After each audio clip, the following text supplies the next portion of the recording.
How often do you run into people that are negative towards you? Probably every day, just like anybody else. Okay. But it's not. It, I don't have people, like I said, I don't have people coming down and attacking me and doing stuff like that. Like some people are argumentative about things that they think they know my situation, they know how to fix it, or it's so easy to just jump out at being homeless. It's not. Like it's that's the most common argument. Like, why don't you just get up and do this? And it's like, yeah, I can. There's a lot of things I can do. Like I've actually had jobs since I was out here. Oh yeah. I couldn't make it 2 weeks to get paid because I was out here, and like hygiene becomes an issue when you're working. Because then you're around regular people, and you can't stink. They complain. What's up, y'all? It's your boy Rico the Trainer. Y'all know who I am. Y'all know what I do. Today, I'm with Damon Andrews on the streets of Philadelphia, and we're gonna give you a little insight on what it's like surviving on the streets of Philly, man. What's up, Damon? How you feeling? I'm alright. Yeah, and where you from? I'm from the Northeast Philadelphia. Okay, born and raised. Yes, sir. And number one question: how long you been on the street? About 3.5 years on and off. Okay, On and off. okay, and how did it come about? A lot of drugs and death. Um, the day I got home, my mom died. I didn't Got know home that. from where? From the Army. Okay, It was okay, Memorial Day weekend, about 6 years ago now. okay. I came home I was coming home on a Friday, and instead of coming back here, I went down the shore. We had properties and stuff in Wildwood, so I went down there just to unwind. And I had called my mom and told her she was expecting me home, and like I said, I went down the shore. I talked to her on the way.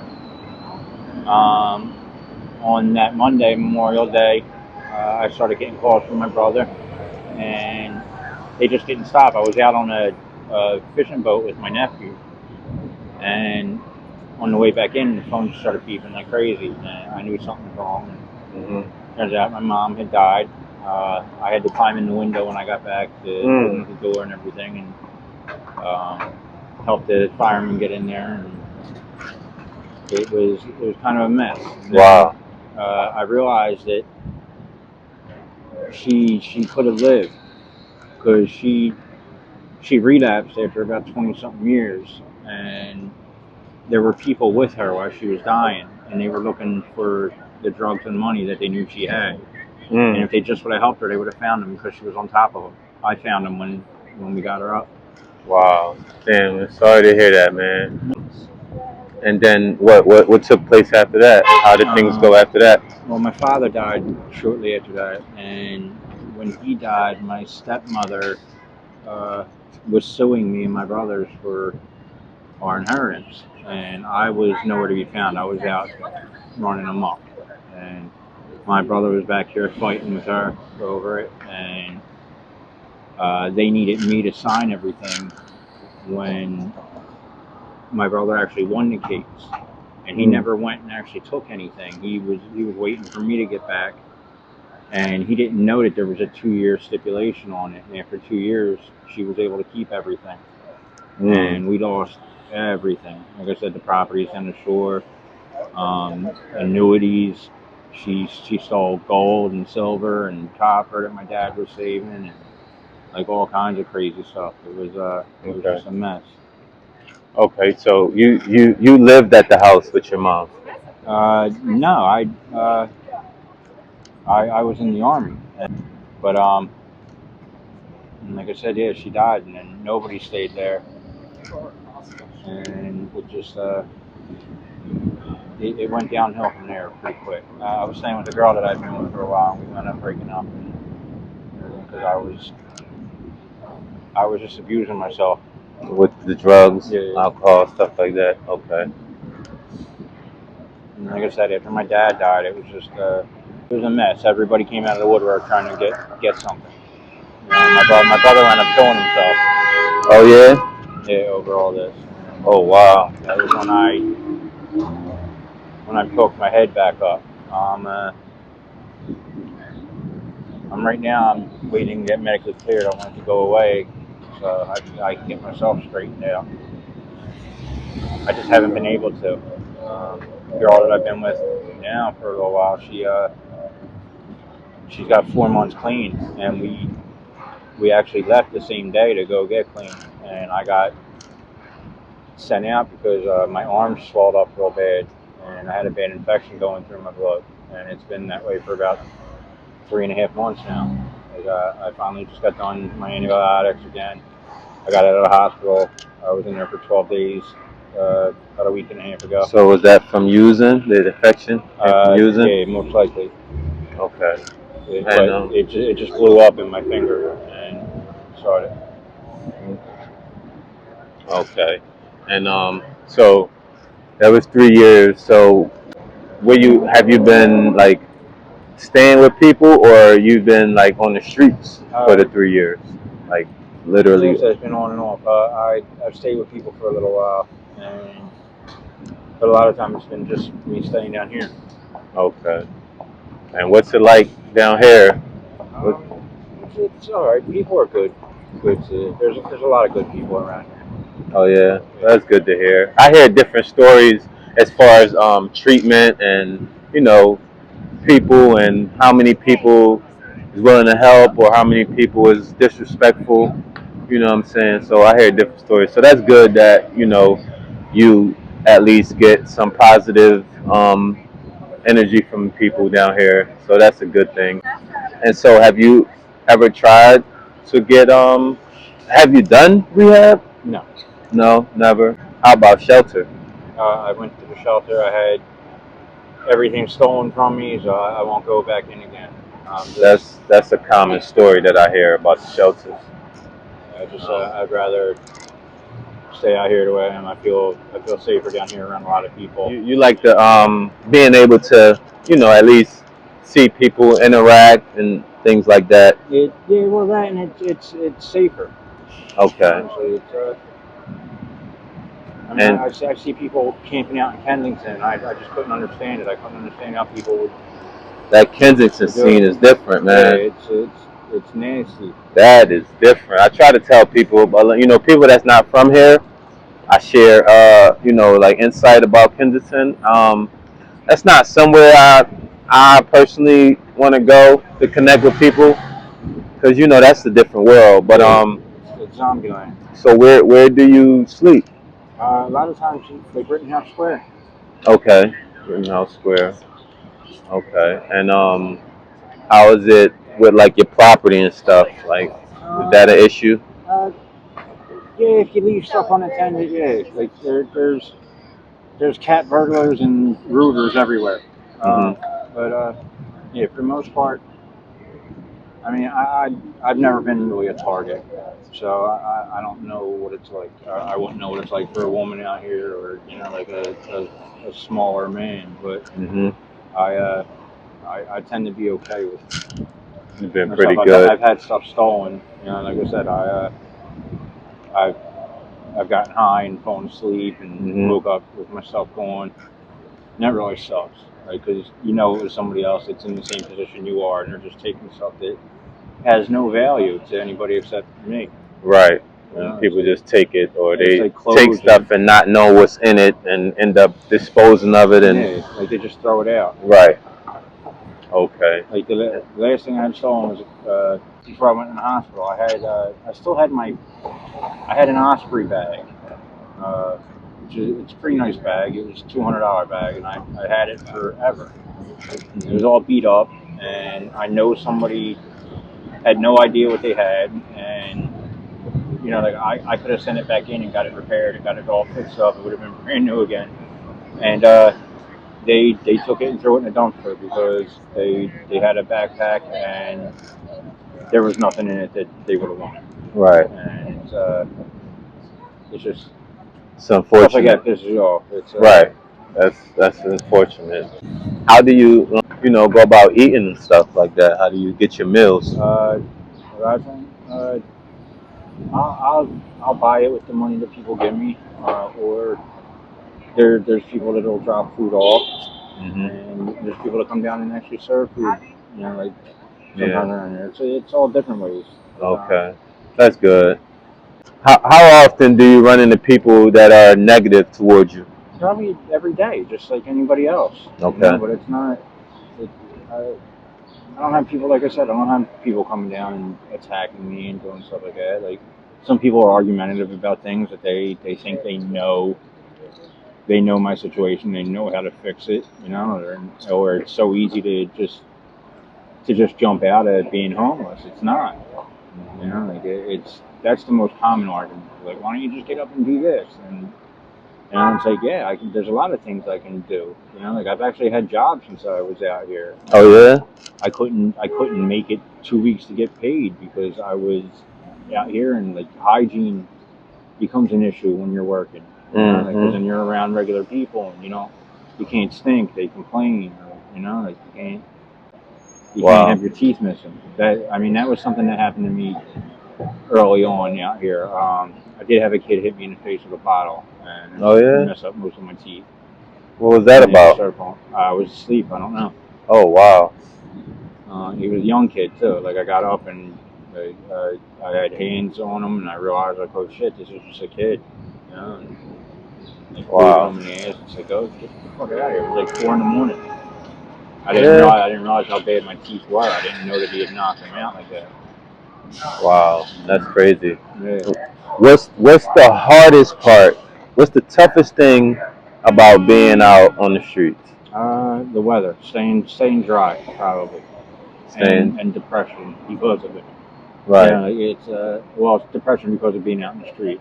Staying dry is probably one of the hardest actual like physical things to overcome. Mentally, it's the depression and just being being down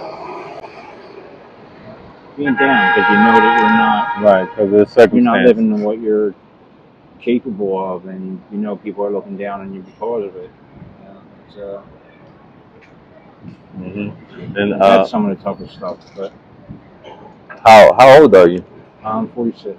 Okay, 46. If it's one message that you wanted to get across, about your situation to anybody that's watching, if there's one thing that you would, want to say or, get across, what would it be? We're not scumbags. Okay. There are some out here. There's some bad people out here too, but it's just because that person's doing something crooked and shiesty over there doesn't put me in there. We're not all encapsulated in the same predicament, you know. Like I'm not sitting out here with a needle in my arm, like in front of everybody, like somebody down the street might be, and or like going to the bathroom on somebody's property.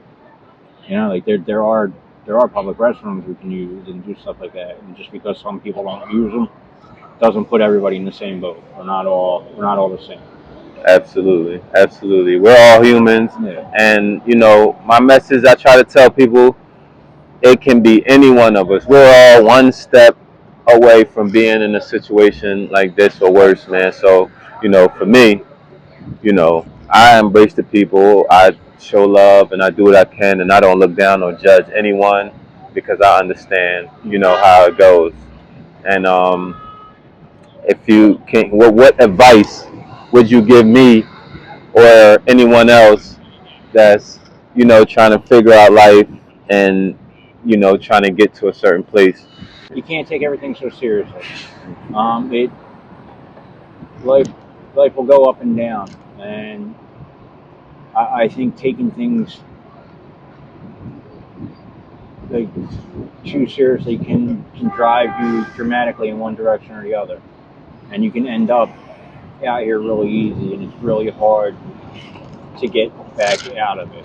It doesn't happen instantly either. It's not it's not something that just happens right away. You don't do one thing and you end up out here. It does. It happens in increments. Right. Like there's one final thing that is like the last straw, like for everybody else, or for your house, or like your car, or whatever your situation might be. But it starts small, so you gotta pay attention to it. Got you. what are you doing currently to try to change your situation? I'm trying to get in and get treatment, and once I get Okay. done with my treatment, there's programs right now that I could go in through the VMC and through the VA, and like I could probably start getting off the street right now, but I don't want to ruin it being an addict still. I want to go through my treatment and get that stuff done first, and not burn the bridges that are available to me right now. So I'm trying to be as patient as I can and get myself into treatment. It started from there. And do you have any like medical issues, things like that? My teeth, and like I said, I had a nasty blood infection that it's been taking a while to try and get rid of it, and I couldn't get into treatment because of it, because I kept having medical issues. Like I almost died a couple weeks ago. Oh yeah. Yeah, like my arm's swollen up and everything was due to the infection traveling from my finger. I had a cut on my finger that got infected, and it went all the way up my arm, and it was real close to the adenoid in my armpit. If I got to pass there, it's just that's almost right into my heart, and that'll end you real quick. All right, but you did eventually get treatment. Yeah, I jump right on it every time something like that happens. I'm quick to go to the hospital and do stuff like that. Like I don't. Got you. I see people in wheelchairs with their legs swollen up 4 times the size it's supposed to be, or like their hands looking like baseball mitts, and I'm not. Once I have something that starts like that, I'm not gonna end up like that. I'm not losing a limb or doing anything like that unless like it was completely out of my control. Like if I can get help for it, I'm going to. There's one other thing too. Like I'd just like to say, like since I've been out here, I don't know like anybody's like spiritual or religious background. I was raised Catholic. I went to Catholic grade school, high school. I have found a better side of spirituality since I've been out here, and I felt God more since I've been out here than I did my whole life living, what's so-called normal. And it's I felt the presence of God. And I mean I don't know how to explain it 100%, but I have a stronger spirituality since I've been out here. So I'm trying to see the better side of people and things now, and like take notice of all the good that's out there and around. Well, that's good, man. God teaches us lessons in different ways, man. You never know how it's gonna go, but just continue to keep God first. Continue to be grateful because as bad as it may seem, there are people in worse situations, and you're free. You're a free man. I could be a lot You know what I'm saying? You could be in jail. You know what I'm saying? You can be anywhere. You know what I'm saying? And that's not to make it seem like this is a good thing, but it's a blessing to be free. Yeah. You know what I'm saying? And to be able to make a decision like you want to do this, you want to do that. So that's a good thing, man. Keep God first. Keep being strong because it takes strength to be, to survive in these situations for 3 years or however many years. A day might be too much for some people, so it takes strength, and you've been, making it this far. So continue, man, to put God first. Continue to remain strong, and the things that you said you want to do, try to do them. Try to get clean, and try to do the things that you said you want to do. Thanks for your time, man. Thanks for sharing your story. I'm always down here, and I appreciate you, man. Thank you. Mm-hmm. Thank you for stopping and talking.